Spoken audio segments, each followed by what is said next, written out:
Welcome to episode 594 of Horror Research 30. And tonight we're headed back to Freddy Fazbear's Pizza for Five Nights at Freddy's Part 2. Just to give you guys little tidbits about the movie. It was released December 5th, 2025. It was directed by Emma Tammy, written by Scott Cawthon, starring Josh Hutcherson as Mike, Piper Rubio as Abby, Elizabeth Lale as Vanessa, and Matthew Lillard as William Afton. Mike and Vanessa are trying to move past the horrific events of last year, of all the craziness that happened last year in that pizzeria. Abby misses her friends, and her friends are those animatronics. She has some dangerous friends. We'll go and say that. There's gonna be some secrets revealed that were just buried deep. There's gonna be some fun. I'm gonna tell you guys right now, watch out for Charlotte. She's dangerous, dangerous, dangerous. Watch out for her. I gotta ask you guys a question. Do you think, horror fan, there will be more frights in these 5 nights than there was in the first one? Let us know in the comments. As we slice and dice this film, join us in the comments, and I wanna welcome you all to the madness. Ooh. Yo. We are here again. What's up? Another episode of Horror Research 30, as you heard in the intro. Five Nights at Freddy's 2. Five Nights at Freddy's 2, which I gotta tell you guys this, right? This is before I say what's up and all that shit. So I had to do this intro twice. The first time I did it, recorded it, and as I was editing it, for some reason, I was referring to this movie as Fast Freddy's. So I was like, son of a... And it was at the fucking end of the intro. So I'm like, son of a bitch, I gotta do this all over again because I'm calling this shit Fast Freddy's. I have no idea why. And then I'm thinking because the pizzeria, Freddy Fazbear's or whatever. Yep. And I'm just like, damn it. Why did it have to be like? Why couldn't it be earlier in the thing? Why did it have to be at the end? Why did it have to be at the very freaking end? Whatever the case is, it happened. But yeah, we're here. And shit, man, part two of this movie.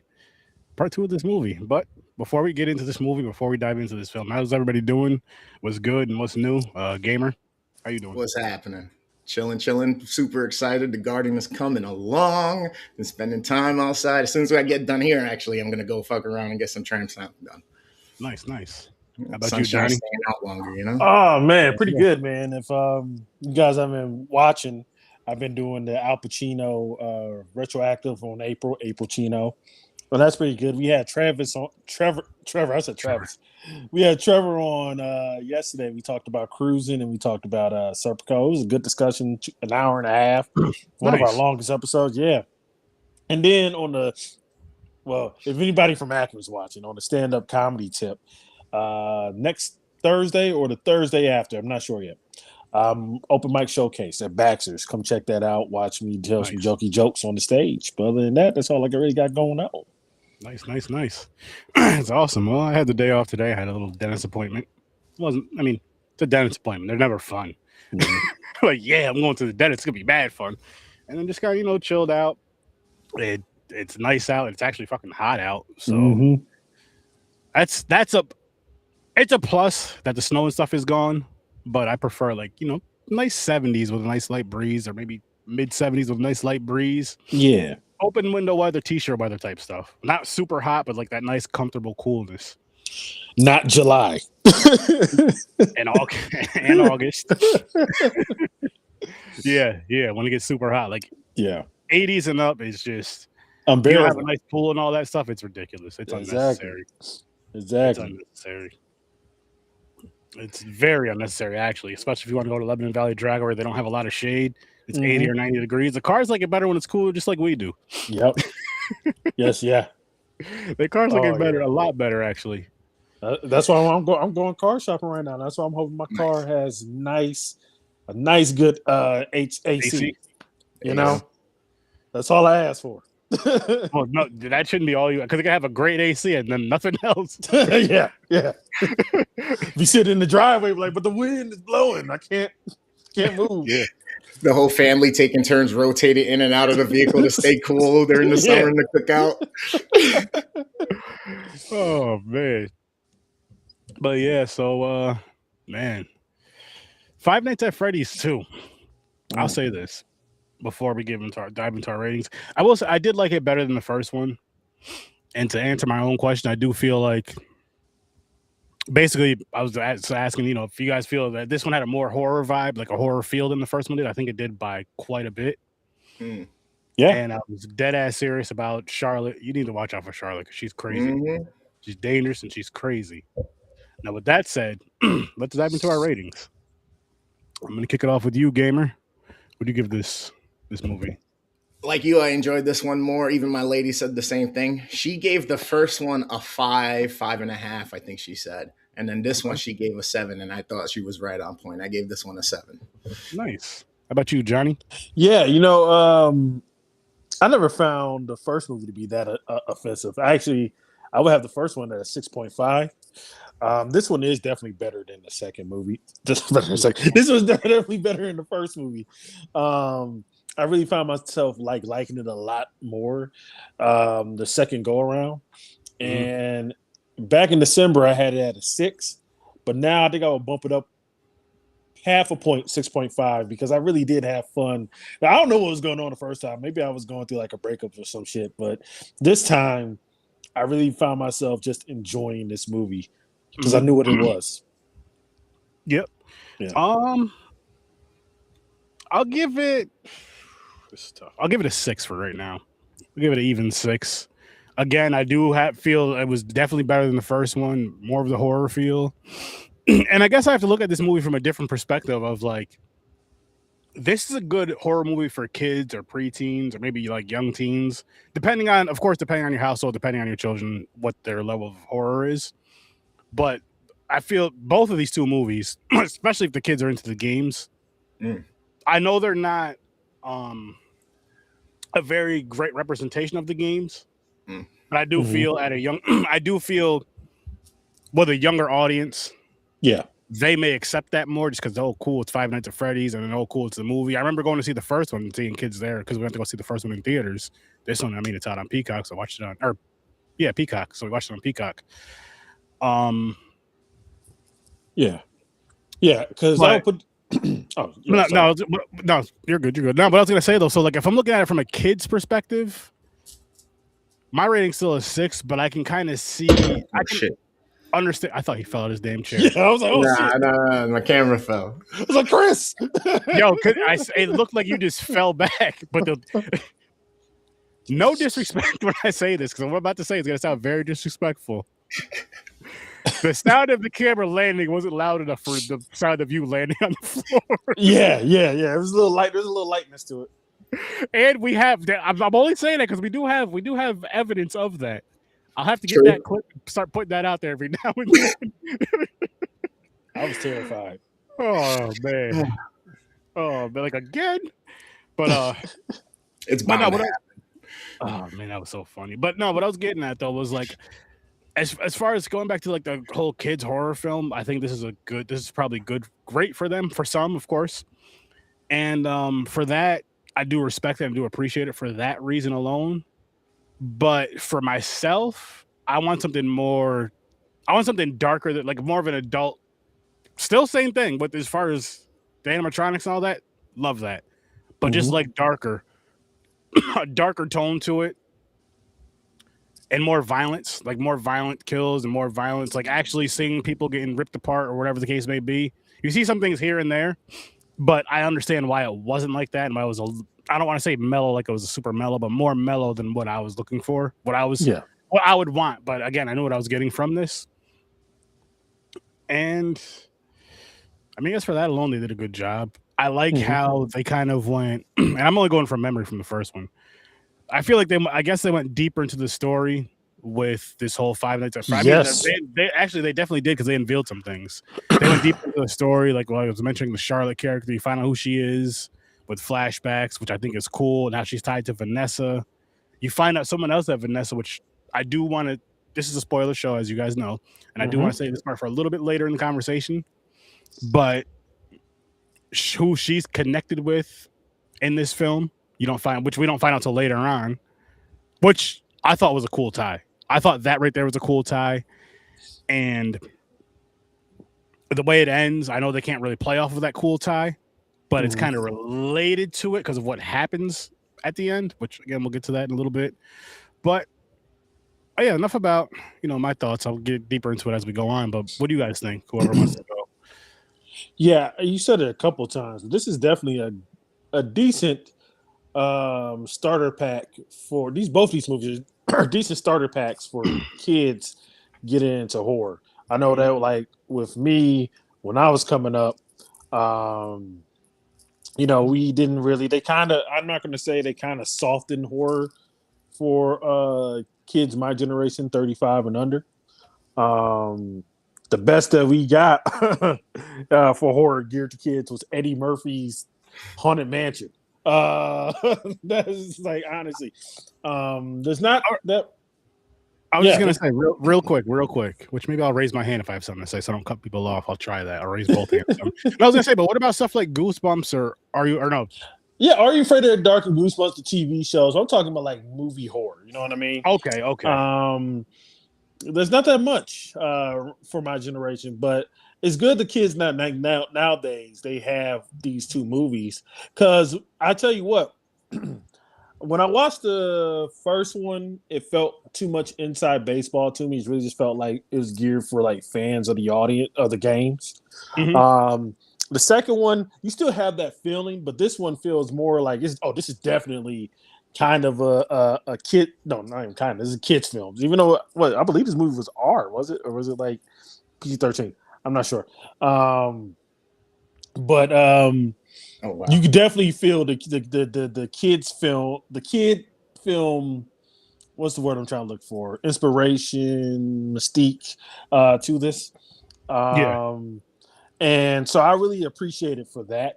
Like I said, I had more fun with this. I did kind of did like a Wikipedia deep dive on the lore, before watching it both times. I do like the fact that it does appreciate the lore and it really does expand upon it. And it doesn't leave people who aren't like familiar with the games out. So we're not like outside looking in. So it kind of brings us in on this time. And so yeah, that's why I found myself liking it a lot more the second time I watched it, because I really got a chance to actually appreciate what it was doing. Yeah, I definitely agree with you on that one because I never played the games at all, but obviously it's such a pop icon. I know of the game and I've seen other people play the game like online and stuff. Mm-hmm. So I kind of understand the premise of like the stalker survival aspect of it. And I see where there were some things that they didn't really, but then they gave you some element of it to throw back to it. But yeah, the slowness of it at the build at the beginning with the first movie, and then when it finally kicks off. But then I realized they kind of kept it a little kiddie too, because it didn't seem like you really got blood or anything until really, really far into the end of the movie. But then this one, they kind of feel like, okay, they've done enough, and they get you going right off pretty much the rip. They introduce some new characters. You kind of already get the premise, but then you already see the familiar faces. So immediately you're right into it, and you don't feel alienated. You don't really care what the true story is from the game of it because of how the events unfold and then where it leads you to the second round. And then with the end of it, my lady's already waiting. She's like, when's this next one coming out? She's like, it's gotten better, so I want to see the third one. Yeah, like I would like definitely to see a third one. Like if they do a trilogy, I would love to get a third one out of it. So I believe they're gonna do 4. I think it's gonna be a little franchise, and I do want to see more. I'm not gonna act like I'm a diehard fan of these, but I do want to see more because it's one of those things we want to continue the story, finish the story, and kind of see. I'm hoping that each one gets better. Like I'm hoping that part 3 makes a jump, maybe even more of a jump from 2 to 3 than 1 to 2 was, and then of course for the last ones, however many more they make. Kind of like the Sonic movies, kind of like how the Sonic movies did it, like how each one incrementally got better and better. Yeah. And then for Tom Baker, you said we saw the Hammer films on TV when you were 8 years old, on the BBC when you were 8 years old. Great times. I get that too. From my generation, I mean, I'm an 80s baby. I think we all are here. It was normal for us though, like growing up, just watching. Like for me, I've told this story plenty of times, but I would watch a bunch of horror movies, and there was no kiddie horror at all with my older cousins and my older brother. A lot, no matter whose house we were at, it's, I would be the one sneaking. They'd let me watch it with them, and this, that, and the third, as long as I'm not waking up any of our mothers and all that nonsense, because that's scarier than the movie. Again, yeah. Oh yeah. We all know that. We all know that as well. Yeah. But no, what I'm getting at though is like I feel like times have changed where I don't know if it's less acceptable or it's just different, just the way this younger generation is with their children. To where it's like, okay, you know what? You can watch horror, but I'm gonna start you off with this. Like I'm gonna start you off a lot easier. Shout out to my brother Henry, for example, which you guys know him. He's been on the show plenty of times. But with my nephews, with them, he lets them watch horror, but there's certain things he's not gonna let them watch. Like shit that we watched growing up, Yeah. a lot of it, he's not gonna let them watch. There's certain things he will let them watch and kind of explain it to them, but he's not gonna let them watch a lot of things. Versus like how we watched whatever the hell we can get our hands on, whether it be your parents were cool with it or you had an older sibling or cousins. Like in my thing was siblings and cousins and all that. So I do understand that, and I feel for me, I guess if I had a little one of my own, like I have stepkids, but they're older now. Anyway, for me, I feel like if I had a really younger one of my own, like once they're babies, you're watching what I'm watching, but once you're like able to like really comprehend what's going on, I may tone it down. But I feel it's it's gonna be also one of those things because the wife is a horror fan too. So I feel like, one of the things where it's like from the womb till when you're here, horror is gonna be your damn comfort because that's what you're gonna be hearing a lot. Yeah. Because I'm thinking about what you were saying. And I'm a only child from my dad's marriage to my mom. I do have siblings, but that's from a second marriage. But I'm an only child, and my mom and my dad, man, I talk to them all the time. They wouldn't just let me watch anything. Like I believe when I was like 7, they let my cousin show me Texas Chainsaw Massacre: The Next Generation. So there was no like, okay, you're gonna start off something small and we're gonna edge you in there. No. I was already in the deep end. My mom showed me Chucky at 3. All right. And she tormented me with Chucky too. Cause I was terrified of Chucky as 3 years old. Shit. As a 35 turned 36-year-old man, I'm still terrified of Chucky. My mom would torture me with Chucky. So I really think the reason why kids are built different nowadays is because people our age and younger are finally becoming parents. So they're kind of like, you know what? You're gonna watch the shit that I watch. And you're gonna be okay. I turned out fine. I mean, I feel like it's a balance, and I feel like it may be leaning more towards like that whole age appropriate type thing with younger parents. I'm not saying with all across the board because you talk to some other parents. I'm just like say across the horror thing. I've been to a bunch of horror cons, all that stuff. Yeah. And some of them are like, I'll let them watch, what I watched growing up, and some are like, no, they can watch this. I'll let them watch clips of certain things where the horror aspect's not in it, but they can see like Jason's mask, for example. Like my niece, ever since she was little, she's never seen a Jason movie, but she knows that mask. She knows that freaking mask just from seeing it. from just it's like so into culture just in general now with a lot of the horror things that we grew up with, which I love. To where a lot of these kids have never seen these movies, but they know exactly who that character is. They just know that's Jason, that's his mask, or that's Freddy, that's his glove, and so on and so forth. Which I think is a beautiful thing. Like I like it. I like it either way. Again, like I said, for me personally, I would let them. I'm not gonna say watch whatever, but once you're real tiny little from the womb till maybe I don't know how old. Yeah, it's like. But then again, at the same time, I don't know because it's also like. No, I'd probably. You know what? I would want them to really get into it. So I would want them to have like that fun scare, I guess. Yeah. Or that kind of, because the fear I had for it, I don't know if they would have that same thing. To when I was little, there'd be movies that just scare the hell out of me, but something just kept me there. You know what I mean? Yeah. Like I wasn't running away. Now, I'm not gonna say I wasn't hiding under the covers. I'm not gonna say I didn't cover my face. I'm not gonna say I didn't turn my head ever, because I'm sure I did. But I didn't leave the room unless I had to use the bathroom. Now I had to be walked to the bathroom, but that's besides the point. Yeah. That's besides the point. I still came back and sat my ass down and watched that movie. Yeah. I don't know if it would be the same. Then again, it might be. The kid might be just as wild. Like, listen. Yeah. This is nothing. And of course, it wouldn't be like the thing is, I wouldn't show like the super, super, super violent stuff. You know what I mean? Like super overly violent, but more like cool, fun horror. Just some cool, good horror movies. Some slashers, yes, because I don't consider them like overly violent for some of them. But yeah, I don't know. I just feel it's one of those, but it's also a passion of mine too. So I feel with anybody, like whatever your favorite genre is of movie, you're gonna want, if you have children, you're gonna want your children to at least like that, even if they just like it a little bit. Because I'll tell you, for me, what turned the corner for horror for me? I used to be a scaredy cat. I was scared of horror until I turned 8, and then the first Blade movie came out, And when I seen that Wesley Snipes was whooping vampires' ass, I was like, "Oh, that could be me too." Yeah. And then I stopped getting scared of horror movies. I'm like, I just learned martial arts You, and fuck up. and you know what's funny about that, Johnny? Which we will. Don't worry, we will get back to Five Nights at Freddy. We're having a fun horror talk right now. We're bouncing all over like we always do. But is like for me growing up, right? I always like Jason's my favorite. I would root for Jason. I would root for Freddy. I would root for Michael Myers. Like, what sick and twisted child is doing this? But you know what it is though? It's like that's the marquee. Like that's what you're going to see. You learn that like watching these movies is like that's what I'm going to see. Jason. I'm going to see Freddy. I'm going to see Michael. I'm going to see blah blah blah. I'm not going to see the victims in the films. I'm not going to see the counselors. I mean, you are for the nudity, of course, but. You know what I mean, though. Like you don't care about those characters too, but then after a while, you start picking your favorite characters out of these films and franchises, which I freaking love. And you're actually, and as many times as you've seen certain movies, you're rooting for this character to survive. Like you've never seen the movie before in your life. That's freaking. That's just hilarious, and it's just something I love. That it's something I hope that I love, and I hope never leaves me as far as what certain things with film. Oh yeah.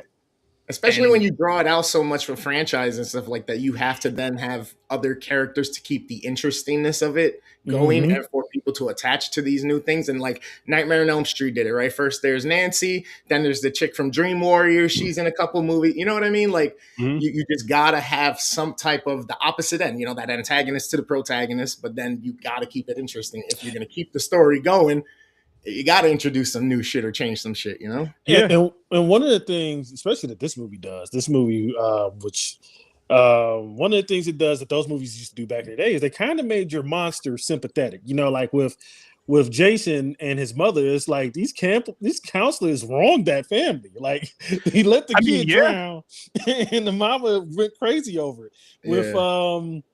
With Freddy Krueger, Freddy Krueger's a monster, and he did horrible things to children, but they vigilante justice his ass without due process or having to go through the system. Okay, all right. I want to speak on that some more because I like that. I want to speak on that some more, but really quick, I just want to read this. So, huge shout out to Tom, all the way from Belgium, right over here on the Sturdo Vision channel. I greatly appreciate you. I hope you hit that sub button, Tom. But huge shout out to you, and it's just cool again with this whole thing with horror, with this. What we're doing now, we're talking to somebody from another part of the freaking world. I think that's amazing. And not only that, but I'm assuming someone else that loves horror. I'm hoping. You got a lot of knowledge. Yeah. But like right here, yes, he said he's from Belgium, and her TV channel showed old horror movies at 2 p.m. in the afternoon. We'd watch them when we were small kids, plus the BBC channel. Had Hammer movies later in the evening, which I think is freaking awesome. And yeah, definitely different times. Definitely different times, man. Yeah. And it's one of those things where like I wish we can like go back to, but see it like in more of a mature age, like an adult. Yeah, I think about that all the time. Like there's times where I wish I can go back. I'm gonna say this really quick. Say it. I don't mean this in a crazy, weird way, but it'd be cool to be able to go back and like see myself as a kid with friends and family watching these movies for like the first times and just seeing either my fear or my excitement from it. And then just because I'm like, I wonder how I felt the first time I watched this. Like, I know you could kind of discuss it and describe, but like, I wonder how I really felt. I wonder how I looked. Like, because that's one thing you don't know. Like, you know how you felt, maybe. You don't know how you looked watching a freaking movie, especially the times to where you're like, no, I'm not scared. You're trying to play it off. See, I have that thought all the time, but then I immediately think about, then I have to deal with my daddy or my mama and be like, who the fuck is this talking to my kid? No. But it'd be more like, no, you wouldn't be talking. It'd be more like I guess like a fly on the wall type of deal, for a better lack of term. You know, something like that. You're still in the room though. Well, you're there, but you're invisible type of deal. Okay. He's the usher. Okay. It'd be kind of like, or it'd be kind of like, it's like, yo, I could just hit play on this tape and I don't mean like, of course, yeah. And I know what you guys are thinking. I know people are, yes, they had video cameras, but we're not talking about that. We're talking about going back to a specific moment in time in your life and being able to see it like right this second, like boom. Me, a lot of it would be horror because it's just like horror movies and all that stuff. That's how I am with Star Wars, man. That's how I am with Star Wars. Like I would like to see how I was, like from my perspective, seeing myself at 7 years old, looking at the screen, and just watching that joy on my face. That's how I am with Star Wars. So honestly, I would say the same. I know I seen it for the first time with my my old neighbor. Shout out to Corey. That was a long time ago. Over on VHS, I believe it was a TV on a TV. You know them big ass heavy TVs. You know when that breaks down, you just keep it until you move. The 400-pound 32-incher.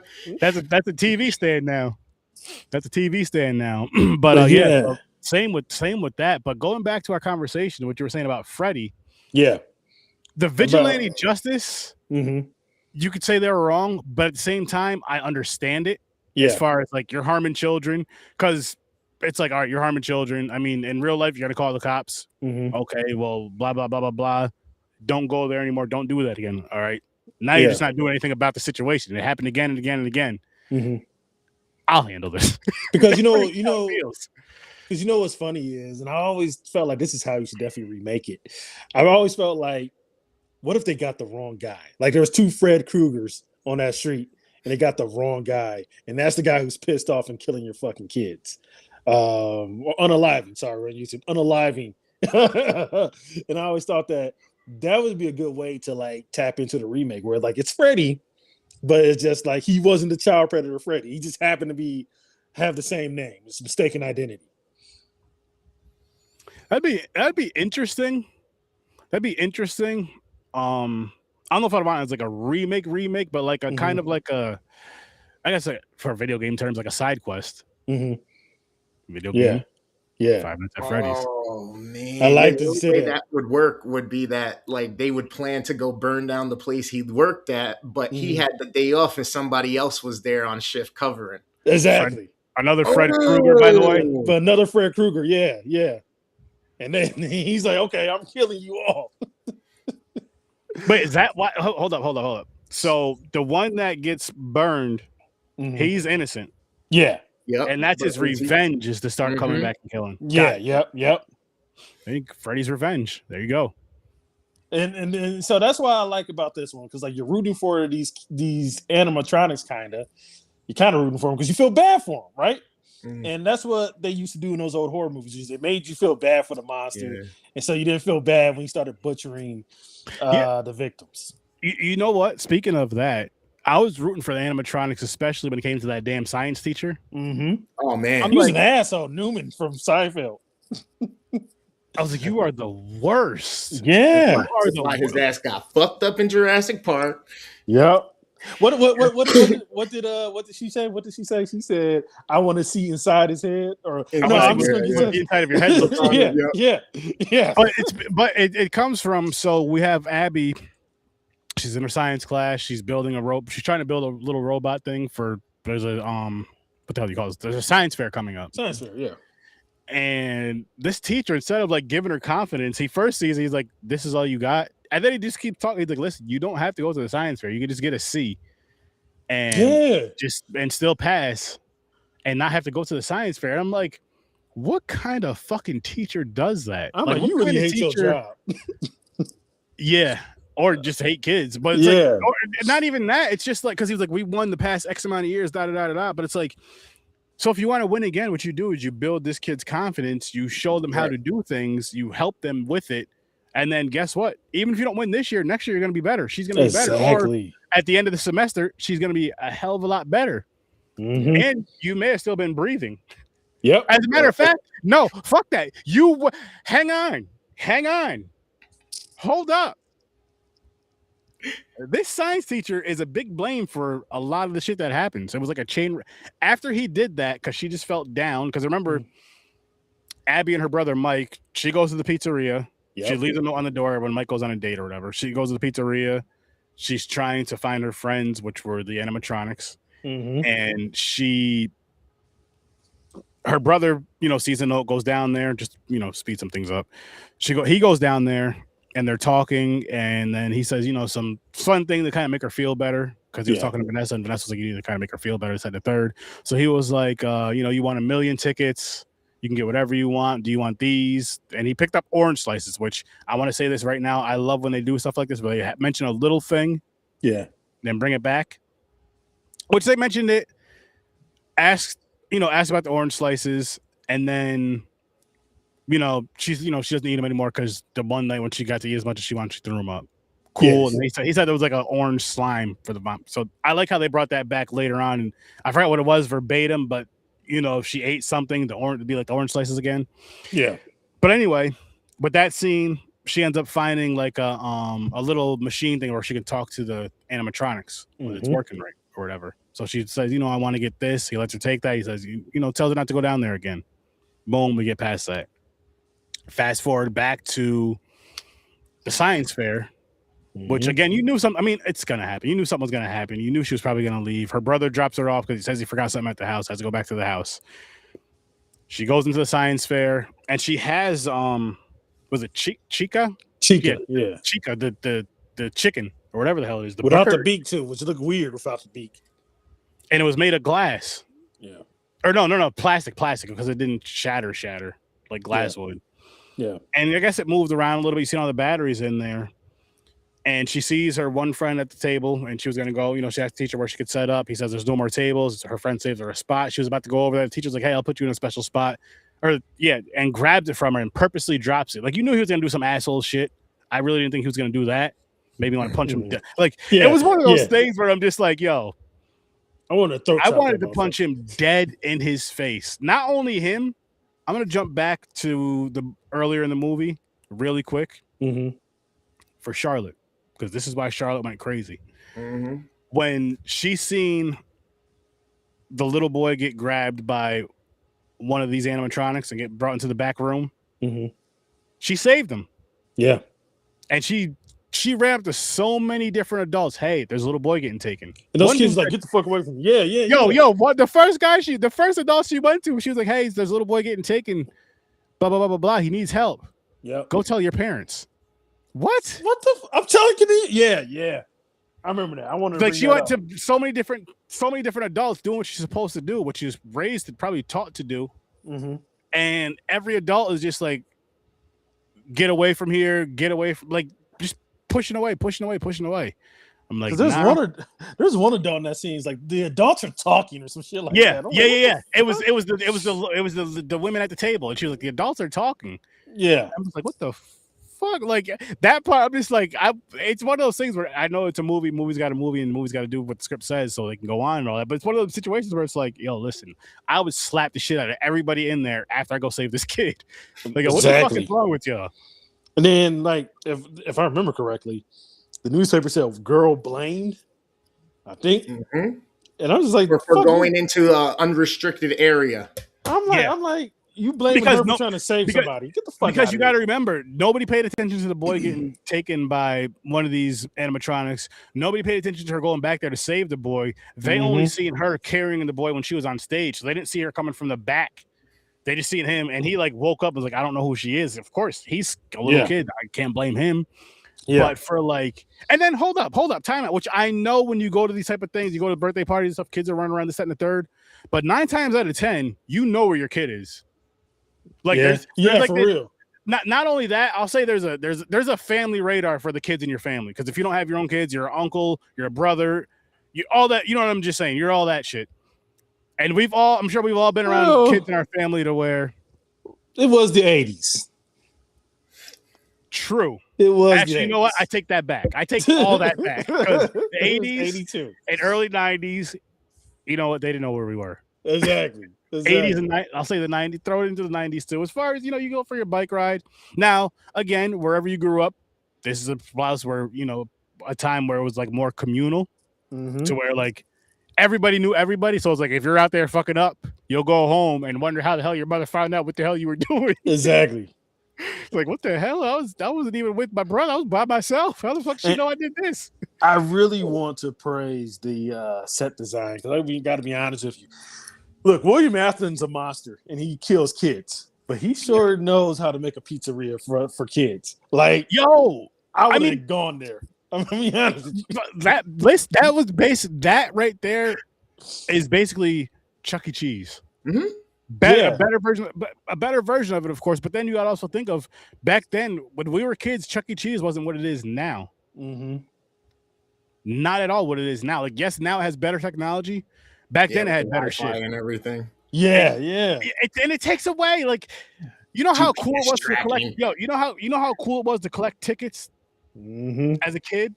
Mhm. Shit, even as a grown man, but as a kid, it was so cool to collect tickets. And Hey, you it's know what? virtual on your Now card. everything's on a fucking card. It doesn't feel as good. It doesn't feel as like Like you're actually winning anything. Yeah. Like you're actually getting Yeah. anything. I gotta be honest with you. I said that like I will look. I would go there now to that Freddy Fazbear's pizza. I would go there now. listen, It looks fun. listen. I would definitely go. But yo, listen. Carl, you're like, hey, yeah, what do my niece and nephew do this weekend? Nothing. Would it be cool if I picked it? Yeah, you sure? What are you doing? Oh, we're going to 5 Nights at Freddy's. Yeah. Let's go there and kick it. And it's like the only reason why you're taking them is so you're gonna be there, you're not doing anything weird, but it's like I don't want to look weird, so I'm gonna come here with the kids and play with my niece and nephew, which is also a good thing. Exactly. Big ass, he just eating pizzas, not even paying attention to the kids. She's like, oh man, can I get another pepperoni? Fucking Freddie knows him by name and shit. Yo, meet me out back in 5, break time. Like, Uncle Sturdy, some weird man, just get away from me. I'm getting some pizza. Hey, that's my cousin Johnny. He's just getting pizza. Good. Oh Who's shit. that? That's Gamer over there. You guys know him. I'll be kicking it in that pizzeria. Oh shit. Like, why are you guys here every weekend? Why don't you just work here? Because then we gotta work. You Duh. gotta work, yeah, exactly. I didn't come here to work. Came here to play these games and shit. Because I might be making some shit up in my head watching the movie. But I'm like, did they say there was like a fucking moat in there or something like that? I'm like, what the No, there fuck? was. River. There wasn't in the first one, but so this one here was like the original Five Nights at Freddy's pizzeria. Yeah. The other one, from the first one, that was just in a different location. Okay. This one here was like the one. And yeah, which was funny. You built that shit like a government establishment, layers and layers down. I'm like, you got a fucking moat? Oh shit! Yo, and 2 people fell in it. Yeah, walking. Well, no, one dude was running, but the other dude fell. I'm just like, yo, how? And then I'm up in there. What was funny about that part though, when the first dude fell in the moat, as he hears the splashing. He looks back and sees the toys diving in the water. He looks down and sees them coming at him and still just stands there. I'm like, yo, get out of there, man. Exactly. What the fuck wrong with you? But and here's where I would say I wish that here's where the darker tone comes. Like for those scenes there with all that blood and stuff you seen under the water, it would have been cool to see him getting chopped up. You know what I mean? Like for me, it would have been cool to see him getting chopped. But again, I see why they went where they went with it. That's why for me it's a 6 instead of like a 7 or an 8. Well, besides the story could be a little told better, but we'll get there. Like I hope that one day they just do a straightforward adaptation of the games instead of like doing all this like extra shit. Like I really just like a story of a guy who doesn't know what he's getting into, gets a job, and he has to work there 5 nights, and he's getting fucked with by animatronics. Like I would really like to see that done. Like I would like to see an actual adaptation without all this extra added stuff, because I think that's what's bogs it down a little bit. So I agree with that, Johnny. Like I wish there was a lot more action in it. Like as far as like I guess more, even if you had more characters for those extra kill offs, you know what I mean? Thank you, Tom. Tom, I greatly appreciate that. I was watching the Lady Sasha horror movie stream and your channel showed up. It's fun too. I greatly appreciate that. Lady Sasha, okay, I'll check her out. Yes, we'll definitely check her out as well. And I'm glad you're here. I'm so happy you're here, Tom. What time is it in Belgium, by the way?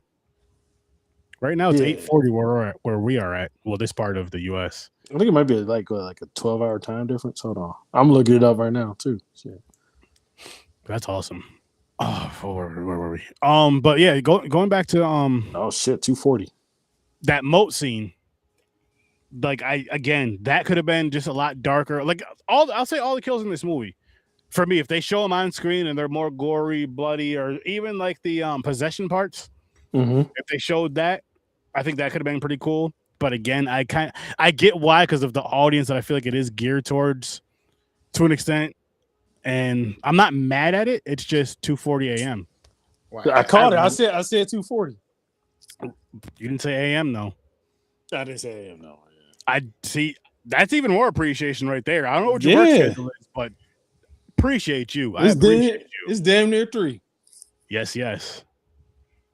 3 a.m. and you're over here watching Horror Research 30 on the Third Vision channel. I appreciate that. See, Tom must be the boss. He must be the boss. You know what I mean? He must be. Tom runs things. Tom runs Belgium, in my opinion. As far as I'm concerned, Tom runs Belgium. Wait, this man lives in the future. He's already in Friday. He's a night crawler. He's a night crawler. Yo, listen. We got our night crawler now, guys. We got our night crawler.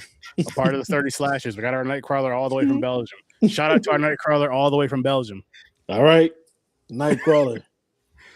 There we go. Well, okay. Question for both of you. What would you guys change about this? Because like I said, for me, it's just more of like that violent, darker tone. And I'm just saying, as far as that goes, we can dig into the story after. As far as like those type of things go, would you guys want it to be like that for you, or how is it for you two gentlemen? I kind of wish it was kind of like, look, I know what they're doing, I guess, because kids play the game a lot too. Kind of wish it was less kiddie in some aspects. You know, I really wish it was kind of like what I pitched earlier, where it was just a dude who needed a job, didn't know what he was getting into. He kept getting messed with by these animatronics. Then he decides to go back to work the next day because it's 5 nights instead of being like, I'm not coming over here ever again. I kind of just wish it was kind of simple like that and a little less kiddie. What if it was a little less kiddie, like you said, simple, like you said, but instead of a guy working, what if it was a challenge similar to the ring?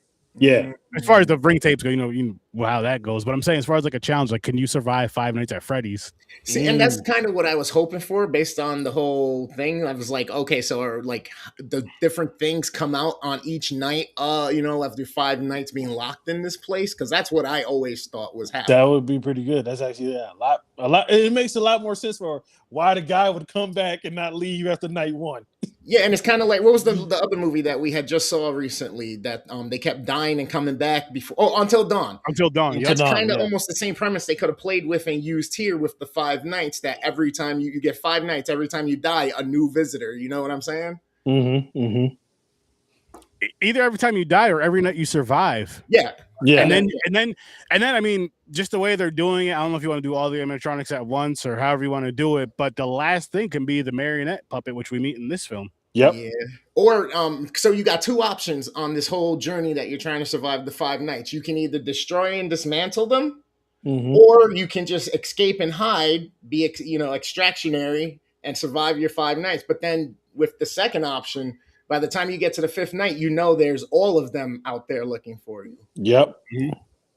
I think that would have been more fun. Oh, nice. I gotta check that out. Horror Monsieur. Yeah, Horror Miser. What's your Tom? While you're here, what is your favorite favorite subgenre of horror? Like slasher, paranormal, found footage, so on and so forth. What are you gonna say, Johnny? I thought you were about to do a reference to another casting in this movie. I thought you were gonna be like, "Hey Tom, what's your favorite scary movie?" Because this is kind of like a Scream reunion with Skeet Orange. And that's the thing too, bro. Oh, speaking of Matthew Lillard, right? Yeah, he's acting. Yeah, he's the other killer from Scream, bro. Yeah. I'm like, this is a nice little reunion. When we got done watching this movie, I pulled out my phone, and when I went on TikTok or on YouTube Shorts, I forget which one it was, the first thing that came up was a video of Matthew Lillard chasing a fucking robber away from his house in the ice. He's in his boxers. I'm coming, motherfucker. I'm getting closer, bro. And then I just watched this where he's the bunny serial killer. I was like, this is insane. Stu and now the bunny. This is bad. He's actually not and what's so cool is, I said at the end of the last week's show, but I really mean it. Like, these movies have led to like a renaissance for Matthew Lillard. Like, he's been in a lot of stuff since this. Like, he's in the latest season of Daredevil. He was in Alex Cross. He was in the new Scream movie. Like, this dude is having a big comeback. There's another show that I'm watching that he's showing up on. So I'm like, okay, good for Matthew Lillard, man, getting with his little comeback on right now. Yeah, and I'm starting to end my beef with Matthew Lillard. I feel like if my brother Henry can be mature and drop his beef with Corey Feldman, I can drop mine with Matthew Lillard. What's wrong with Shaq? with him and Skeet Ulrich. But Nicolas Cage, it's still fuck you. Still fucking. Yeah, that's not gonna end. I So can't. you ain't. Listen. I'm maturing, Uh huh. You know what? You but know what? I I'm only have going so far. I have a prediction. I think Spider Noir is gonna change Sturdy's mind. Yeah, I do too. I think it's the year I that the doubt beef it. is over. This No, the is beef the won't be year of over. Cage. The Sturdy beef will definitely won't be convert. over. There's something again. I've admitted I liked them in Gone. I liked the movie Gone in 60 Seconds, Yeah, and yeah, I yeah. liked Wind Talkers. I That haven't is a seen them great both in movie. years, but I did like them both. I seen Wind Talkers more recently. I think I was like Mm. 22. Wind Talkers is amazing. I saw it. It In was the a really theater. good movie. Yeah. But the last thing I seen him in was fucking terrible. The But Carpenter's Son. I mean, you know, you can. They can't all be hits, man. He has to. And most of them aren't. He has to buy his pyramid grave site. You know, somehow. That's true though. He has an actual fucking pyramid in When New you take as many Orleans. shots as MJ, you're bound to miss a few. Exactly. You feel me? But yeah, he has an actual pyramid that's going to be his final resting place in the middle of a graveyard in New Orleans. So that's a fact. That wasn't a joke. That's wild. That's wild. He's eccentric. Hey, when you rich, you know, you're like, I'm gonna buy some crazy shit. I'm rich. I got the money. Yeah, but then you lose the money and you got to get it back. That's why he's doing so many fucking movies now. But shit, I'm gonna tell you right now because I like the way that pizzeria looks so much in Five Nights at Freddy's. If I had like $1 million or $1 billion, I'm recreating that. I'm like, that's my final resting place. Honestly, having money like that, like, you know how cool it would be to be able to get the license to like make certain things from certain movies you enjoyed, but more of like an arcade style, fun style like this. Yeah. That's geared to. I'd say forget making a whole kids place. Make it for adults. Yeah. Make it for adults. And I don't even mean crazy, Bruh. just like wild crazy, but it's just like, you know, because if this is gonna be like a horror vibe, let's make it a horror vibe. Not Yeah. we need to make it a horror vibe, but cute and kid friendly. I don't want your kids to get They can go next door to Chuck E. Cheese or Five Nights at Freddy's. Yeah, or wherever. Keep that notion, Johnny, in mind about making your final mausoleum or whatever. Yeah. I think there's a larger play with that form because I'm pretty sure there's a law that if you're buried or your family's buried on your land, it can never be taken from your family. See, there you go. There's gonna be an operational too. It's gonna be an operational pizza joint. You can visit my grave and eat some pizza. That'd be wild. He keeping all that land in the mansion and all that. He keeping that all in the family. Yeah. This is the Sturdivant family plot. Sturdivant family pot. No creditor's going to take it. He's going to go bankrupt on day zero, on the last day of his life. Can't take it from the family. I'm here. Sturdivant grave and pizzeria with all the Sturdivants in there. And there's going to be like, there'll be like them old paintings too, those old 17th century paintings in there. Oh man, I did so like the visuals, the cinematography, and the vibes of that. I did really enjoy it. Yeah, and it did feel nostalgic and all that good stuff. And I want to see more animatronic horror. I do got to say, like that's one thing I thought about with this movie. And I know we have Willy's Wonderland. Wasn't really crazy about it. We had why not? Why not though? Oh, Nicolas Cage. Never mind. I was saying why not? Because I actually like Willy's Wonderland quite a bit. I think it was better than.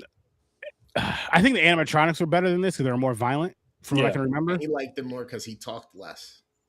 But okay, yeah, he had no line of dialogue at all in that movie. No, but he yelled, and that pissed me off. That was the one thing he yelled, and he was dancing. He yelled, and he was dancing by the freaking what the hell? Not ping pong. What the hell do you call that? Pinball machine. Yeah. Dancing and singing by that shit and yelling. Well, he didn't really sing, but he started yelling at one point, and I'm just like, every fucking movie, he always has to do this stupid ass yell for no reason. That's his trademark. He did it in the Jesus movie. Yeah, that's his trademark. I just want to slap. Oh my god, the character I want to slap the shit out of when I say this. I don't know, man. I'm pretty sure he could whoop your ass. His character in that movie. I doubt it because he was whooping ass in that movie. I doubt it. I highly doubt it. But yeah, like I want to see more animatronic horror, but like a darker tone. I mean, even with a good story, like a good, even for some sort of silly tale or whatever. Not I won't say silly tale, but like good writing, like a good animatronic horror film with some good writing. Yeah, crazy as that may sound, but it was like a good writing, like why this is the way it is. Have a dark story to it, a dark tragic story to it, and then I don't know, maybe make 2 or 3 or just make one really good movie. Yeah. There's just one person who's going to catch this from Blumhouse and go, how much more tragic do you want me to be than them being possessed by kids that were murdered by a guy who put himself in the suit to hide them? Yeah. But I'm saying though, put more of that into it. I guess show it. Yeah, foreign films would show it. Agreed, because that's again the kiddiness of it is what just kind of like it was slow paced. Yeah, the kiddiness of it kind of, but it had its good elements and had other things that I still wanted to see when things happened. Mhm. But I get why they couldn't, but I also don't care. They should have. Exactly. And I'm not a gore feet. I'm not. This guy is. I kind of wanted it.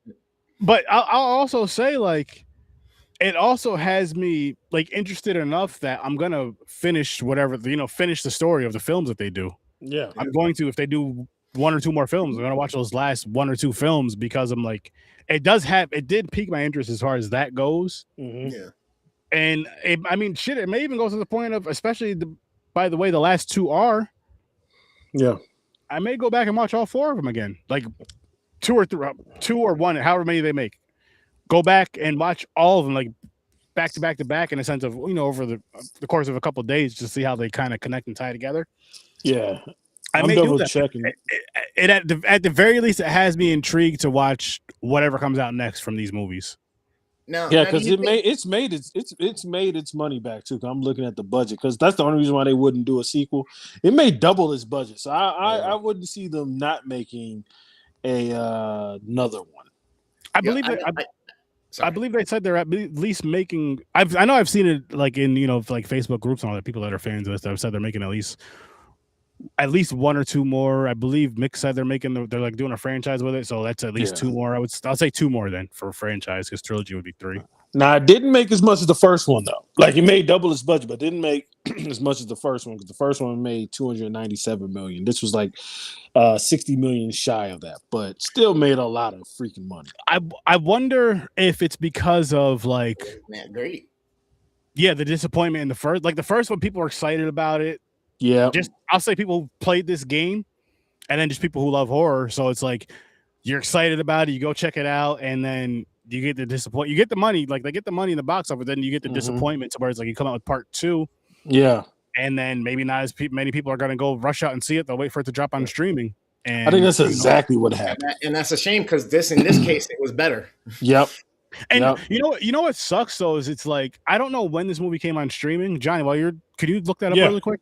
And the reason I'm asking this is because it's like movies, I feel, and I know I don't go to the theaters as much as I used to and as much as I'd like to, but I mean, look at the gas prices, people. Everything's going up. Everything's going up. I got a question. Yeah, I got a question about the whole franchise thing, right? Because you had pulled up that you were saying how you would watch it or wouldn't watch it again, right? So does that mean if they did a good job, they did their job because then you would go back and watch the 1, 2s, 3s, and 4s? Or do you think a franchise is better if you can jump in at any point of any of the franchise and still be good with watching it? You know what I mean? Which one do you prefer that experience of? Can you ask the first question again? Yeah, all right, so you were saying how like, hey, this is getting better. So you're saying when you go to watch, like if they do 4 of them, you might go back and watch 1, 2, 3, and 4. Mm-hmm. So in your opinion, does that feel like they did a good job, or do you not care and prefer franchises where no matter where you pick it up from in any point of the series, you're fine and you can just tag along and you don't care? Like if you started in number 5, you wouldn't care about 1, 2, 3, 4 because you got enough info. You know what I mean? Like which experience is better for you?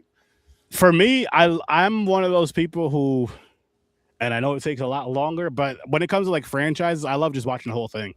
Mm-hmm. Even if they're like, I'll give you a great example, like with the Conjuring universe, I like every movie. Mm-hmm. There's quite a few in there I love. Maybe even the majority of them that I can say I love. I don't know per se how many, but there's some that I just like. But I'll still watch them all just because I like the whole connecting story of it, and I know those connect different. So like with this, it would be more so of like to see how these connect, like how all 4 stories connect by watching them closer together. But at the same time, though, I do like it to where I do have a franchise, which I guess you could say with any movie franchise that you enjoy. Mm-hmm. where you could pick a favorite or a couple favorite. You're like, I could watch this, this, and this and be good because I know the story already. I can be good. Like Friday the 13th. My favorite is Yeah. part 7. I can watch that, but I can watch any of those. But well, Jason Goes to Hell. I'm not a big fan of. I'm not gonna lie, but I can still watch it if I that one. Okay, so that one is one I'll watch if I'm watching the whole franchise. Yeah, I won't single that one out. All the other ones I'd watch, but I do that want one, no. to. I do want to interject real quick because you did ask me earlier when it went on streaming last week. It got on streaming last week, a week ago. Five Nights at Freddy's 2. Okay, appreciate it. Thank you. Yeah, last week. I But wanted yeah, to see then how long was it in theaters? I wonder because I know it dropped in theaters December 5th.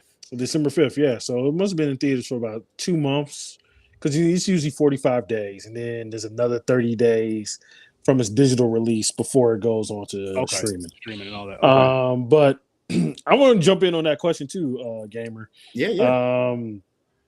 I find it better to be at the start of a franchise than jumping in the middle. There's been some franchises where I jumped in the middle. I'm like, oh, this installment's really good. Let me go back to the beginning. Like one easy example is Terminator, because I started at Terminator, if you believe it or not. I started at Terminator 3, the one that came out when I was 13. Okay. And I was one of the 4 people who liked Terminator 3. And I'm like, oh man, let me see what happened in 2. Oh man, let me see what happened in 1. So there's been a few cases where I would jump like 2 movies in and then go back. But for the most part, I like being at the start, you know. Mm-hmm. For those movies that you guys did start the franchise in the middle and then go to back, was there ever a case in time where you were like, why'd I even go back? I could have just kept going forward. I'm not sure. Saw? I'll say for me, no. It was just more so of, damn, I wish I would have just seen the first one first. just to be at the store, even if whatever one did I watch or whatever the case may be. No matter how I feel about it, still like I wish I could have just started from the beginning. Yeah. And wait, you wish you would have started soft? You wish you would have started soft from the beginning? No, I wish I started Saw from the beginning because I jumped in and like fucking Saw 3 or 4. Oh, that was such. And I wish I would have started from the beginning of it. Saw was such a good time though, man. Saw was such a good time. Like I remember when my brother, big shout out to my brother Mike, and he's not even big into horror like that, but I watched Saw with him for the first time. This was obviously years ago. Like, and I remember I think a couple of them might have been out by that time. And we just chilled one night, got them all, and just watched them up to that point. And you guys know how I am with horror and gore. He's more like you when it comes to like the real gory stuff, Gamer. Maybe even enjoys it less than you do because he's not like he's not even really a horror fan. Like as far as movies go, watch certain things here and there. He could take the ketchup squirts. He can't take the arm hanging. Okay, so it's like that. Okay, because for me, when it comes to but the funny thing was like what I was gonna say with the Saw, because you mentioned Saw, but like him showing me that finally, he was like, "Oh, you should check these out. I know you would like them," and he was right. Yeah. Like the craziness of the story and all that crazy shit about it, but like the gore and stuff, I love watching those type of movies with people that flinch at that shit because it's so funny. It is so funny. And I want to tell you this really quick, Tom. You said you're into old ghost movies and sci-fi horror. Also love movies like Tourist Trap. I saw Extra. Yeah, I don't know if I've seen that or not. And old, weird, low budget movies. Listen, you came to the right place because I do have another show where we just did our 35th episode, but first episode of the year. Starto Vision. It's on the same channel. And by the way, you'll be able to hear this on the anywhere you listen to podcasts as well. But I do lower budget. I do more independent movies, low budget movies, weird movies, all that stuff. This past Friday, we did Sorority Babes at the Slime Ball Bolorama, the first one. We're going to do the second one. Next episode, we do it, which will probably, I'm not sure when yet. I got to talk to the guys and see when everybody's free and all that good stuff, but it'll be soon. It'll be in the near future. Okay. I know that much. I liked the first episode. It was nice. Or the first episode I've seen. It's not the first episode of the year. I liked it. Yes. I liked it quite a bit. And I do agree with you on this whole collab thing more. Easier said than done. Trust me. Easier said than done, but I would like to do some more collabs with more, horror creators and having them come on and talk some movies with us and, vice versa. It's between scheduling. That's a big one right there. That's a huge one, but I'm going to try to make it happen. I was Now, what were you saying, Johnny? I was actually piggybacking what you were saying with gore. I'm not a big gore guy, except for the Saw. The Saws are like the exception to the rules. And for me, it's not the fact that like I'm seeing it, but like I've always been the type of person of whatever I can envision in my head is much scarier than how they did it.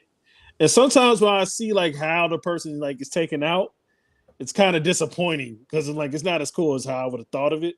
So I always like seeing the aftermath of something in like a horror movie where you see like the guts all like hanging out and stuff like that. I never like seeing the act of it happening because it's like most of the time, what happens on the screen can't top what's going on in your head, except for Saw. That's the only time where they topped it.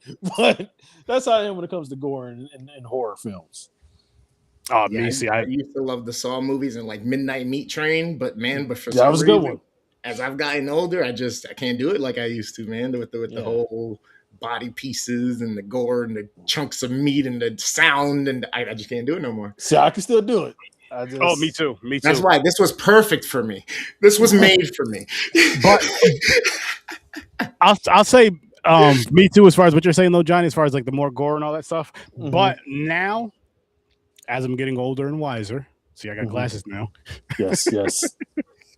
I want more of a like. I want the gore still if it fits for the movie. If the movie calls for it. But I want a good story now as well. I'm not saying I never did, but like, say for body horror, for example, body horror can be real gory. It can be. It doesn't have to always be, but gory. Like the Substance and movies like that. Yep. But I feel like a really good story has to tie in with that. Really has to tie in with that. Like this, a better story with this could have been a better movie, even the way the visuals were, with the way the gore was and all that. Just something better written, better, more, I guess more mature too. Most definitely, yeah. Not a terrible movie, but I mean, again, you take that to where you just. I don't know the game at all though, so I don't know the story of the game. I don't know what type of story the game has. But if it has something, great story, you pull from that. Oh, if there's like a story to it, then which maybe I'll look at. Maybe I'll have to do some research, because like YouTube it or something. They kind of like, I keep saying kidified, but they kind of kidified the story from the games. When you go do a deep dive on the Wikipedia and all that, like I did with the lore, like you can tell an adult story. At least for me, it's just I just don't like the kiddie tone. I feel like it clashes. I feel like you could tell an adult story with Five Nights at Freddy's, but because a lot of kids play Five Nights at Freddy's, that's why they gear it to kids. I mean, I guess you could do a little of both, though. I guess you can up the tone without going crazy. It doesn't have to be sexual at all. That's not even fucking important. Exactly. But maybe up the scares a little bit, or maybe just kind of show. I might be mad at the off-screen kills, but it'd be cool to see the. Oh damn! I was gonna say it'd be cool to see the aftermath, but it's like it's better dialogue. Yeah, we'll say that better dialogue. Imagine when she was seeing what was in his head. You know what I mean? Mm-hmm. Okay. So this movie is rated PG-13. Okay. I can see why they can. What? Okay, excuse me. PG-13. Whatever the limits are, that's like makes it PG-13. I say go there with it. Of course, because I feel they could have upped the ante a little bit more. I feel they could have upped the ante more and still kept it PG-13. Yeah, and kind of because I feel this movie is one of those movies to where it would be like, hey kids, let's go see Five Nights at Freddy's, and you wouldn't, not that you'd be mad you go to the movies with your kids. I don't mean it like that. You wouldn't be bored when you go to the theater with this movie. And I don't think it would make less money if it was R. I mean, think about it. I mean, freaking Deadpool and Wolverine got $1.5 billion. It might. Yes, that's very, very true. It also has that big M on it, that Marvel. That's true. Whatever happened to unrated cuts? Remember that? Remember when the DVDs used to be unrated edition? Oh yeah, or do an unrated edition. You know what I mean? Unrated director's cut with all the gore and everything. You eat your cake and have it too. Theatrical, and I'm not mad at that. I wouldn't be mad at that. And again, like I get why they went where they went. I just feel they could have. No, I'll say that they could have turned the nozzle up a little bit. They could have turned the violence up a little, and still have. They can even still have the off-screen kills, but show more of the aftermath. Show something from the aftermath of it, even if it's not too ripped up and gory, because you can't, because again, PG-13. But again, hit that level. Go to that You know what I mean? Hit Yeah. that level, go to that, push that bar. So it's Kids are you a know, lot tougher than we give credits for, especially with these type of like gory movies. Like I used to work with kids too, and one of my many jobs, and kids will talk all the time to me because they know I'm a movie guy. All the time to me about like freaking Candyman. Like some kid like Kevin. I ain't gonna say his whole name, but this kid Kevin. He's like the favorite kid I work with. His dad mhm. showed him freaking Candyman when that came out, the new one, and he was talking about the kills in that.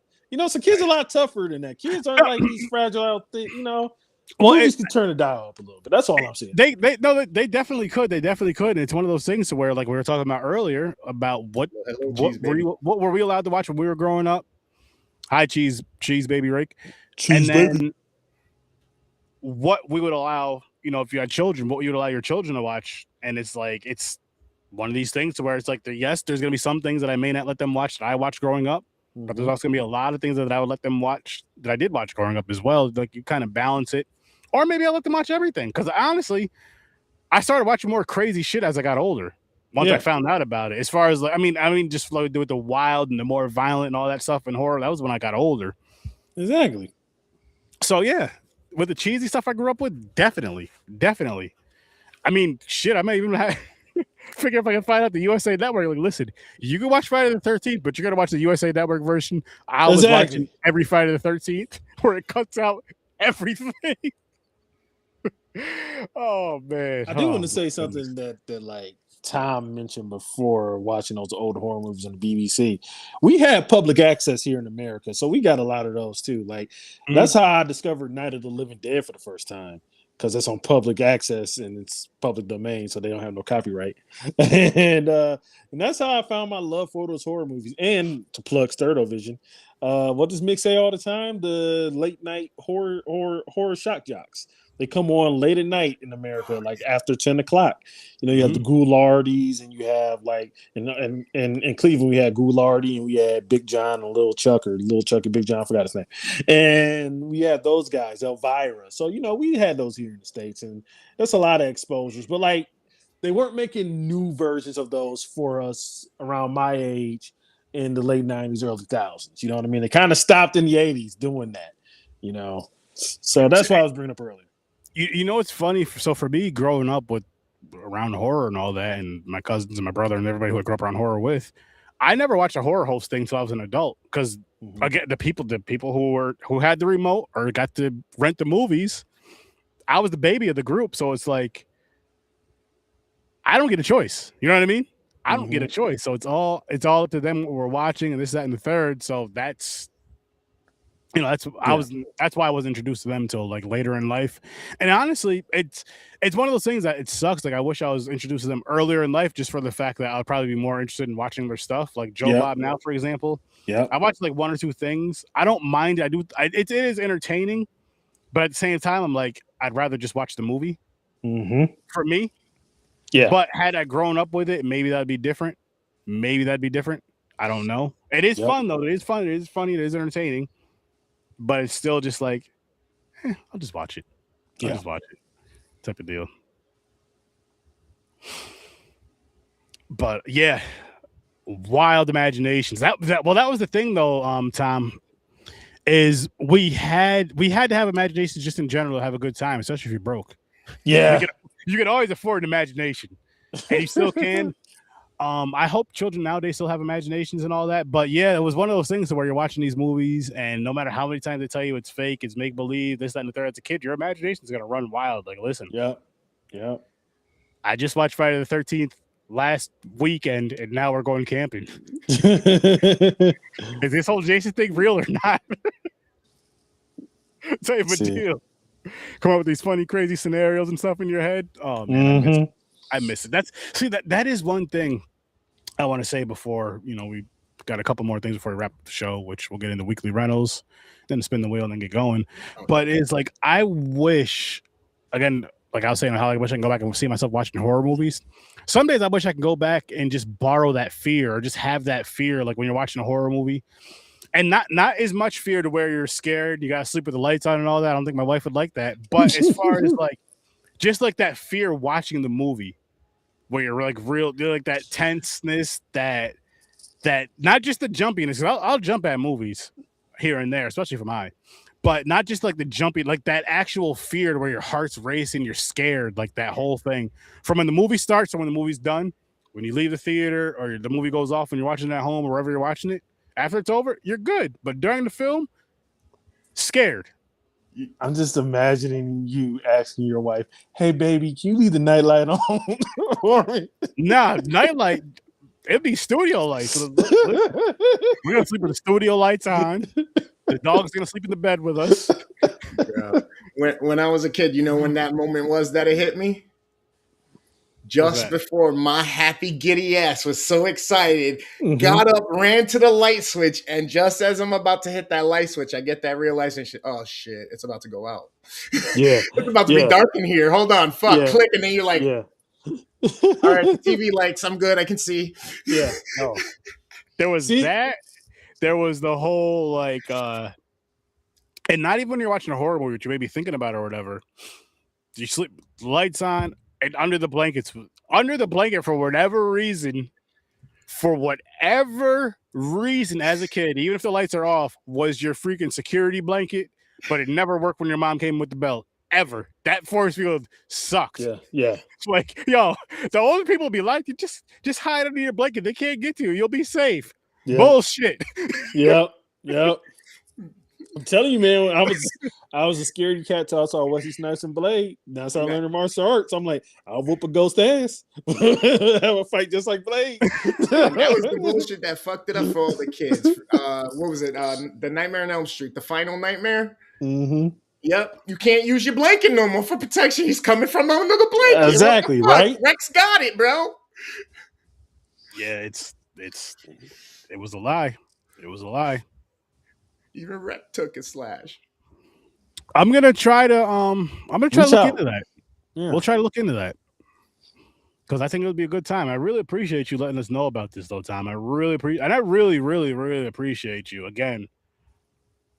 So I should have known that Tom was over in Europe in that region because Tom Baker, I'm a huge Doctor Who fan. That's one of the doctors. I don't know if that's really, I don't know if that's like coincidence or not, or if you're a Whovian, but let me know. I need a host for a Whovian podcast. So let me know, Tom. A host for a Whovian podcast? Yeah. That's what they call us Doctor Who fans, Whovians. You got the Trekkies, you got the Whovians. Star Wars, they don't got really good name for Star Wars fans either. They need to work on that too. I mean, hey, you got what you got. Yeah. You can make something up down the road if you want to. But I would suggest you guys watch Doctor Who. They got some good scary horror episodes on there too, on Doctor Who. See, now the scares are kind of nullified when you realize this guy has like a magic time travel box and he needs to get the F out of the situation. So the scares kind of.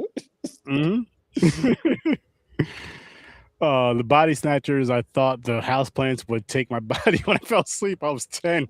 And that's what I'm talking about right there. Like, I love that. I would love to just bring that back, like that fear when you're watching a movie as you were as a kid, and then that irrational thinking when you're watching a movie as a kid, but have that now as an adult, but only when the movie's done. Once the movie's done, that shit can go back to when I was a little kid again. That should go back in the past. Shit, I have that as an adult all the time. Every time I watch a fucking zombie movie, I'm like, okay, how can these motherfuckers open doors? Can they go upstairs?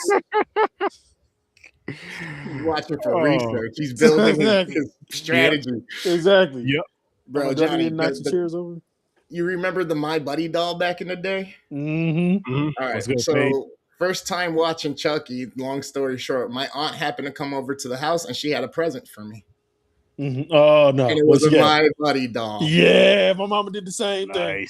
Nice. She had no clue I was watching the movie, brought that shit over, and I'm the same size of the Buddy doll staring at me while I got Child's Play Part 1 playing in the 2 rooms over. I love that. I was supposed to be happy and grateful for that doll. See, my mama was like, that's how she kept me in check. She's like, Chucky gonna get you. But she knew I was terrified of Chucky. So my uncle, he did this to one of his girlfriends at the time. He had one of those dolls, and he was.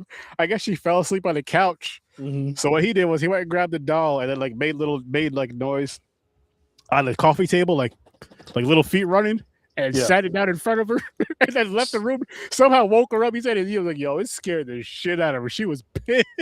And I'm like, again, stuff like that to me is fun. That's the type of just really quick. I know it's off subject, but that's the type of pranking that I like. But it's more so it's Yeah. like within your it's within your realm, like people you know and shit like Yeah. that, like little fun things. Not Yeah. but oh man, Yeah, you that's prank that's freaking funny. prank That's people you love. Don't prank strangers because you'll get effed up. You prank the strangers. yeah, What up, yeah. James? But let's dive into our weekly rentals. Then we'll spin Let's the do it. wheel. We'll let people know what's coming up, and then we'll get on out of here. But gamer, kicking it off with you, good sir. Yes, sir. Boom.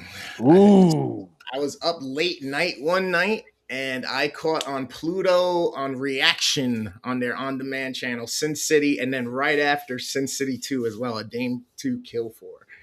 I love both of these movies. The second one is not as good as the first one. It's a star-studded cast. It's based on the Frank Miller graphic novels. Frank Miller's done things like Batman Year One and a bunch of other fucking comic books of gore and all these other things. So if you like that type of comic or storytelling, you're definitely going to like this because this is literally like live people playing in the artwork of the comic book. So you get people like Bruce Willis, Clive Owen, Mickey Rourke, Jessica Alba, Brittany Murphy. I mean, the list can go on and on. I keep forgetting all of them. It's a great story of different, it's almost like a broken up anthology that all relates to each other by the end with different characters. And then it leads into some of those characters in different situations in part 2. So you might have questions when you watch part 2, like, oh, I thought so-and-so died or this happened to so-and-so, but then it also ties in and tells you exactly why you're seeing them. Mm-hmm. So it does a decent job at that, but it just went down a little bit on the writing and the story-driven part of it with the second one. So the first one I'm going to end up giving an 8.5. The second one I'm going to end up giving about a 6.5. That's fair. I might be a little stern on the second one, but that's only because there's so many great actors in that. The budget was so crazy. There was no reason for the second one to fucking fail. Fair. I mean, it was released a decade apart, though. That is true. Worth the Rentals Part 1, absolutely. The second one is one of those things you kind of watch because it's there and it's part of the series and you watch it and you're good. You got it. Okay. The score with Robert De Niro, or I'm sorry. Yeah, Robert De Niro. Robert De Niro, Edward Norton, Angela Bassett, and Marlon Brando the Great. I think this was one of Marlon Brando's last movie. This is his last one. The man, I mean, The Godfather, fucking on and on and on and on. Classics. The man's been in the film industry probably since like the 50s or some shit like that. I can't remember correctly. It was the 50s. It was the 50s? Yeah. It's a great heist movie. Robert De Niro is legendary in it as well. He plays his charismatic, smooth self, but he's an older gentleman and he's a bank robber. And he's kind of looking for the end of his career, He meets a young buck who he really wants out after he meets Ed Norton. And Ed Norton is interesting of a character. I really love that dynamic in the play. I love the twist in this movie and how it all plays out. There's a lot of games back and forth between who said what to who at times to get who to do what. And so it's a convoluted manipulation fest, but all for the heist. One's called The Score. Why did I watch that one? Because we were going to do my birthday picks for Popcorn and Pints, and I did The Inside Man, and this was going to be its bout combatant. But I decided to go with a comedy instead. So I still had to watch it, and I still had to tell you guys about it. This is one of my favorite movies, hand down. I've seen it in the theater. I've owned it on DVD. I owned it on VHS, and I had it on Blu-ray. Unfortunately, I don't have my collection anymore. But yeah, love this movie. I love that movie, man, so much. I give this one a 9.5. This is just like The Inside Man, up there as well. Short, real small nitpicks, because to me, it's really tough to really be perfect. But god damn it, these two movies are goddamn near it. I'm like that with Italian Job. And then we threw into Bumblebee. I'm a huge Transformer fan. I can watch all of these series nonstop over and over and over again. It doesn't matter. It's on YouTube. And when they come off YouTube and another one comes up, I'm looking for it and I'm watching it. I'm up late night just listening to it. Except this one isn't my favorite in the series. This is probably on the lower end. It was decent. It was good. John Cena, this is his part of his career where he's still overselling and overacting with certain things, in my opinion. I do like that the story is more about Bumblebee. I like that the intro puts you on Cybertron, like if you're watching a live action Transformers 86 movie. But then again, like I said, I kind of missed the vibe and the feel that the first three movies gave, with the feeling of camaraderie with Shia LaBeouf and the military trying to everybody trying to help each other be heard and be seen with the upper echelons and all that. And this one's completely opposite. It's like Black Ops. We doing what we want. Don't worry. And I hated it, that part of it. But other than that, it's a decent movie. In the whole series, I give this one a 7. So it's fair, worth the late fees. I'll leave that up to you and your taste. I'm glad I watched it, and I don't mind catching it again, but I don't think I'm paying for it twice. I hear you there. I hear you I there. hear you there. I hear you. All right, Johnny. Okay, so I wanted to keep the theme for gaming since this was Five Nights at Freddy's. So I picked 4 game-related films. And we're going to start off with Gamer, starring one of my favorite actors, Gerard Butler. This is a very underrated gem. I remember seeing this back in 2009 in the theater, man. And I just really, really loved it. I believe the guys who did Crank did this movie too. And I really love Crank. So I'm going off the top of the dome. I could be wrong, but I really enjoyed Crank, so I really wanted to see what their next movie was going to be. And this is Gamer. You got Logan Lerman. He was in Percy Jackson. He plays a kid. And in this world, you can control other people, kind of like avatars, basically, right? These are real living human people, so it has a nice little like moral quandary to it. This is one of the rare films where Terry Crews is in it as the villain, and I think Terry Crews is really intimidating as the villain in this movie. And Dexter from Dexter is also the main antagonist of the movie. And so I really like Gamer. It's an underrated gem. Please check it out. I believe it should be on Shudder or Prime, so it's on streaming. It's a nice little fun Mad Maxy Thunderdome Death Race type film. Really good B movie. Next one is an OG for me. I know everybody loves this one. Hopefully everybody. Yes, 1995's Mortal Kombat. I love this movie. I don't love the second movie. That one doesn't exist to me. I can't believe I just acknowledged it. But I love this one here. I love Robin Shue as Liu Kang. Liu Kang is my second favorite character. My first favorite character, come on now, you share the same name, Johnny Cage. And I love Lyndon Ashby's Johnny Cage. He is Johnny Cage to me. I know in the video game, Johnny Cage is supposed to be based off of like Van Damme. You know, that's everybody's image before this movie. But when Lyndon Ashby took over, for a generation of people, he was Johnny Cage. I don't know about Carl Urban yet. I'm excited to see what Carl Urban does with my favorite character. But I like it. It's a nice throwback to Enter the Dragon. I don't really like the first of the new ones as much. I really feel like the first of the new ones, Johnny Cage should have been a main character, but they corrected it with the sequel. But still, or Liu Kang, or Liu Kang. But I really enjoyed Mortal Kombat 95.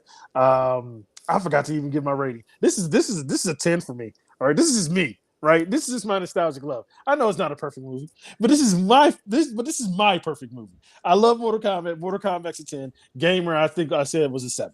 So yeah. Our Mortal Kombat is definitely worth the late fees, is what you're saying. Yeah, it's worth the late fees. What about Gamer? Nah. It's a good movie though, but it's not worth the late fees. Okay. I'll take the late fees in Mortal Kombat 95. Though. All right. I used to have the soundtrack. Scott Pilgrim versus the World, man. I took a woman who was the love of my life at the time to this movie. We really enjoyed this movie. It actually makes you think about that relationship fondly. I have no bad blood. This is a good relationship movie as well as is a video game movie. And it's just nice. It's not based particularly on any type of video game property, just like Gamer, but it is inspired by a lot of them old school 8-bit fight beat 'em up movies. Very inventive. Edgar Wright directed it. It was one of the few times that I actually liked Michael Cera. I found my Nicolas Cage because it's Michael Cera. It's one of the few times that I actually enjoyed Michael Cera on screen, and it's a classic for a reason. I really like Scott Pilgrim versus the World, and I'm so glad that my relationship didn't end that bad because I can watch this movie and not think about that. Watch the movie, start crying and shit. Exactly. This is an 8. Other than the Super Mario movie that just came out recently, the new Scott Pilgrim is my second favorite video game movie adaptation. Oh shit! I love that movie. It's a wonderful movie. Had a bad Netflix TV show though, but wonderful movie. What about those late fees though, Johnny? Yeah, I'll take the late fees for this. This and Mortal Kombat. Yeah. I'll tell you one film that I won't take the late fees for, but I enjoyed. Willy's Wonderland. Search 30's favorite movie, starring his favorite actor of all time, Nicolas Cage. See. And listen, I'm gonna tell you right now, Tom. Do not believe that bullshit my cousin is selling you. I liked it. I feel like this was what Five Nights at Freddy's, the first movie, should have been. Just Nicolas Cage walking in there, fucking up animatronics with his bare hands. He doesn't have a single line of dialogue except for his trademark scream. He gets, but does he get paid off of Mountain Dew? Like I think they pay him a Mountain Dew. There was some sort of soda that he loved because he was like singing about it and dancing. He was mentioned it a couple times when he was playing that game. Yeah, and he's just chugging that, and he's playing pinball, and he's just like whooping up these animatronics. I think the animatronics in this movie, even though they're like cheaper looking, they still had the better kills if you're gonna compare them to Five Nights at Freddy's. Yeah, I'll say it's more of an adult tone, I guess. More of an adult tone. Yep, and I feel like this is a nice little fun B movie with Nicolas Cage. It's kind of like, for me, the start of his career when he's like coming back to a return to form. It's like after he did like 800 of him terrible direct-to-DVD movies. This is the start where he started making good choices for his career again. And I've walked away really, really liking the movie. And this is a solid 8 for me too. It's not worth the late fees, but it's definitely something that you should watch late at night. Like a 12 midnight madness type movie. Okay. Yeah. Well, I only got 2 for you guys this week, but I'm gonna kick it off with When the Lights Went Out. Kind of your basic paranormal type of film, possession type. My biggest thing with it was one of those movies to where it was like it starts out pretty decent and then just kind of plateaus and then just stays flat for the rest of it. And then the ending kind of drops it off.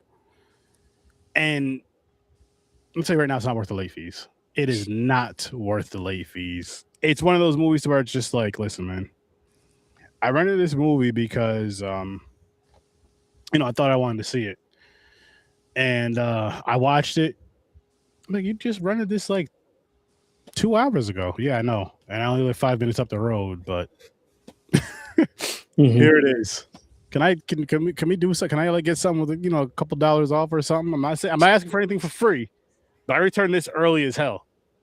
I usually keep movies for a couple days. I run them out for a couple days. This one's back quick. I didn't like this movie. I wanted to like it. Like I said, it had some aspects and some parts of it, but it was just a basic paranormal type of possession, exorcism type of film, which we've seen plenty of times. And this one just didn't do it right. This one didn't do it good. Was it worth the late fees? No. Was it worth the rental? No. Will I tell you not to watch this movie? No, I'll never tell you not to watch it. It's a watch at your own risk. It's a rent at your own risk. But you'd be a fool. You know what? I won't say that because someone may love this movie. I can't say you'd be a fool to get the late fees on this.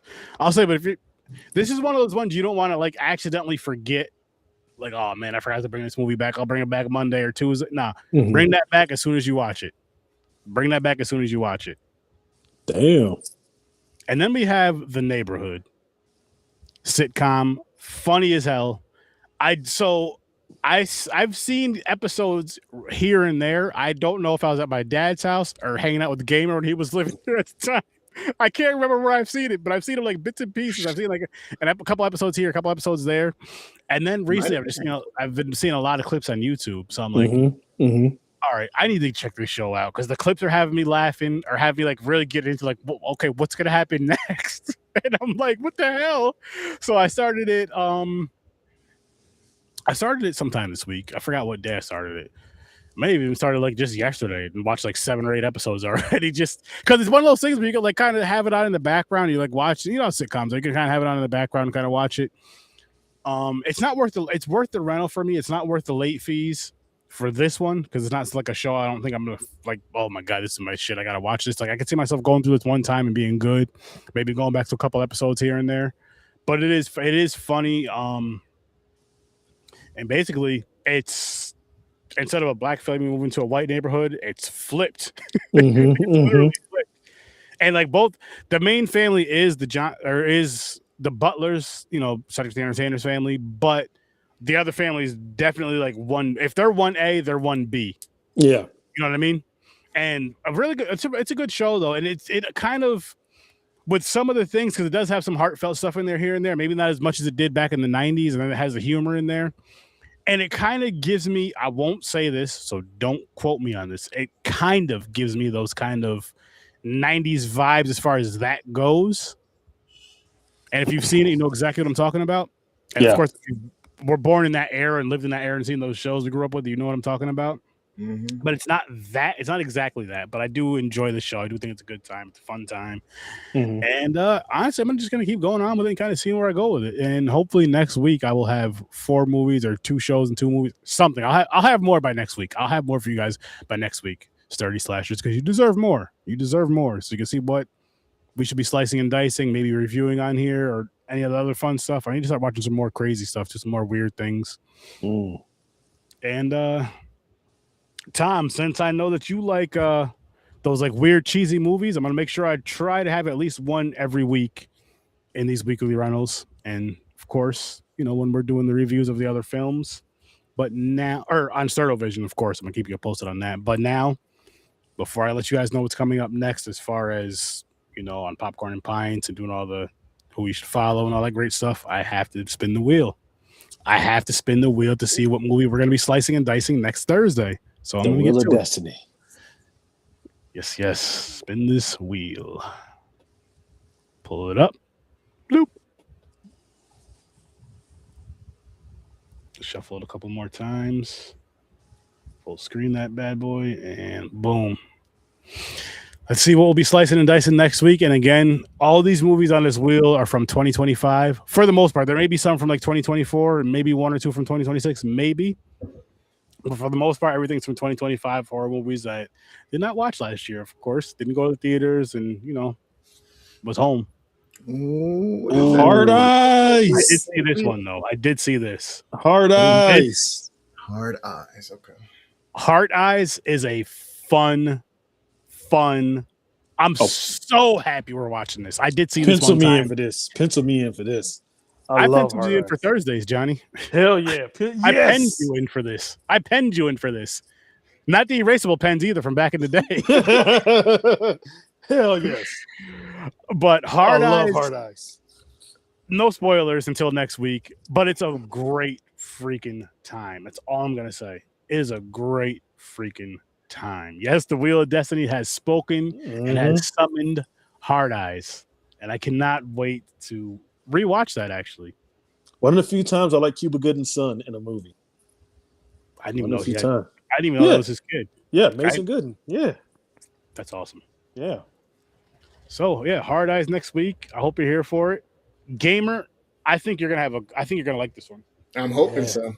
I think you're going to have a good time with this one because it gives you, which I will say this again without spoiling the movie, it gives you kind of a Screams vibe.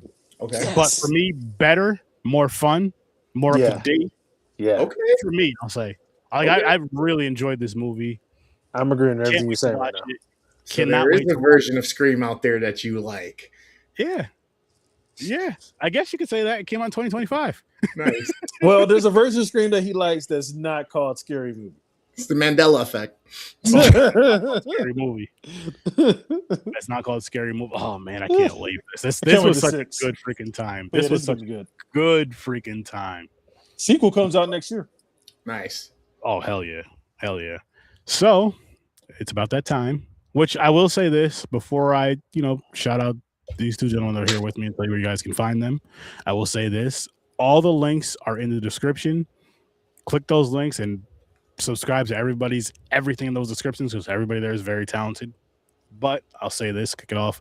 Worst Aim Gamer Ever. You can find him everywhere. Worst Aim Gamer Ever. And again, the link is right in the description, so you can find it even easier. Johnny Loves Movies. Mm-hmm. Same thing. Link is in the description. You can find it even easier, but everywhere you go, Johnny Loves Movies. And then you can come back here every Thursday on the Sturdo Vision channel, which is going to be a little confusing. The Sturdo Vision channel, if you're watching it live on YouTube, but it's the Horror with Search 30 podcast. Yes, the Horror with Search 30 podcast. So that means over there on, Spotify, Apple, and everywhere that you listen to podcasts, you can listen to Horror with Search 30. This episode's going to drop tomorrow as far as the audios go. Sturdo Vision is also on that same Horror Search 30. If you listen to podcasts, there's 35 episodes out now. And Sturdo Vision, of course, you can also see here when we're live, or you can go back and watch a bunch of stuff. I have gaming content. I have a whole bunch of stuff on here. Damn, I have over 1,000 videos on here, so just have a great time. I appreciate you, Tom. We all appreciate you for subbing to our channel. Thank you so much. Thank you so much. Absolutely, Tom. And then I'll also say, check out Popcorn and Pints. We are actually diving into, or should I say, flying into, whether you're taking a plane or you can fly like the other guy. Wait, that's the wrong guy. But it's time for Superman versus Batman. Superman and the Mole Men and Batman. Yes, those. We're going way back. I've never even seen these. 40s and the 60s, man. Yes. What is it? 51 and 60 something, right? Yeah, 51 and 66. 51 and 66. So we're going to be going through those over on the Popcorn and Pine channel, which again is in the description. And I hope you're there for it. I hope you are all there for it because that's going to be a good, fun freaking ride. Batman's my guy. He always has been. He always will be. I got love for Superman, but I like Batman better. But we're going to see which movies are better. We've done these verses before over there on Popcorn and Pine, so we're going to do them again, I'm sure. But we're going to see which movies are better. I have a feeling I know which way I'm going to steer, but it's going to be a good time. And we have to watch Batman Forever again and Batman and Robin again, guys. Now, if you were on Popcorn and Pints from years ago, or go back and watch our Batman, I can't remember if it was Batman and Robin or Batman Forever episode, but your boy Sturdy got, just see how I was in that episode. Just see how I was in that episode. It was one of those. It was one of those. I had a few drinks. I had a few beverages. He's having a flashback to the effects right now. Kind of. The Ice Age. Kind of. But I'm not sure when. Within the next, I don't know how many weeks, but I will say this. This is what will be the next review on Sturdo Vision. Sorority Babes and the Slime Bowl Bolorama Part 2. Nice. Because why not? We watched the first one. I feel like I got to watch the second one. And then I got some other stuff coming up, which I got to reach out to somebody for. But just be on the lookout for that. And just have a great night. I'll see you in your night.